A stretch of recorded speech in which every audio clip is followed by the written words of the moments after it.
কল্পনা করুন, এক রাতে ঘুম থেকে উঠে দেখলেন আপনার আকৃতি ভয়ঙ্করভাবে বদলে গেছে।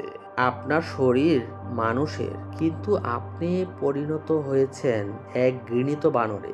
ঠিক এমন এক ভয়াবহ পরিণতি হয়েছিল এক জাতির, যাদের নাম বনি ইসরাইল। কেন আল্লাহ তাআলা তাদের উপর এই কঠিনতম আযাব নেমে এনেছিলেন, চলুন কোরআন ও হাদিসের আলোকে জেনে নেওয়া যাক।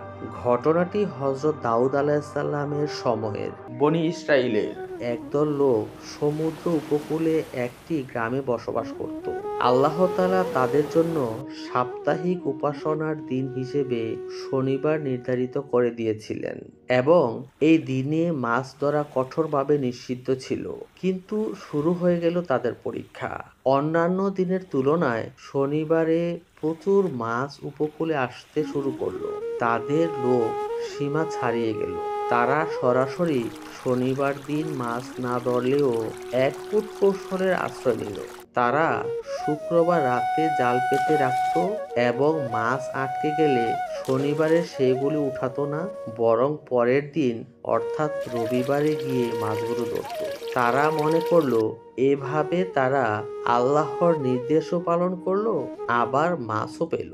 গ্রামের সৎ ও বিজ্ঞজনেরা তাদের এই সীমালঙ্ঘন দেখে কঠোরভাবে নিষেধ করলেন, কিন্তু অবাধ্যরা সেই উপদেশ উপেক্ষা করে ঘোরামি ও সীমালঙ্ঘন চালিয়ে যেতে থাকলো।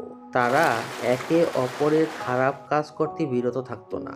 অবশেষে যখন তারা আল্লাহর আদেশ ও সৎ লোকের উপদেশ সবকিছুকেই প্রত্যাখ্যান করলো, তখন তাদের উপর নেমে এলো আল্লাহর কঠিনতম ফয়সালা। পবিত্র কোরআনুল কারিমে আল্লাহ তাআলা ঘোষণা করেন, আর তোমাদের মধ্যে যারা শনিবারের ব্যাপারে সীমালঙ্ঘন করেছিল তাদেরকে অবশ্যই তোমরা চিনো।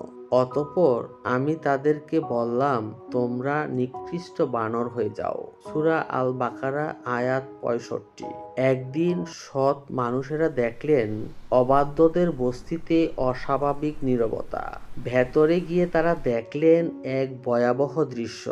সকল নারী পুরুষ শিশু সবাই বিকৃত হয়ে ঘৃণিত বানরে রূপান্তরিত হয়েছে। এই বানরেরা তাদের আত্মীয় স্বজনদের চিনতে পারছিল এবং অজোরে অশ্রু বিসর্জন দিচ্ছিল, কিন্তু তাদের জন্য আর কোনো পরিত্রাণ ছিল না।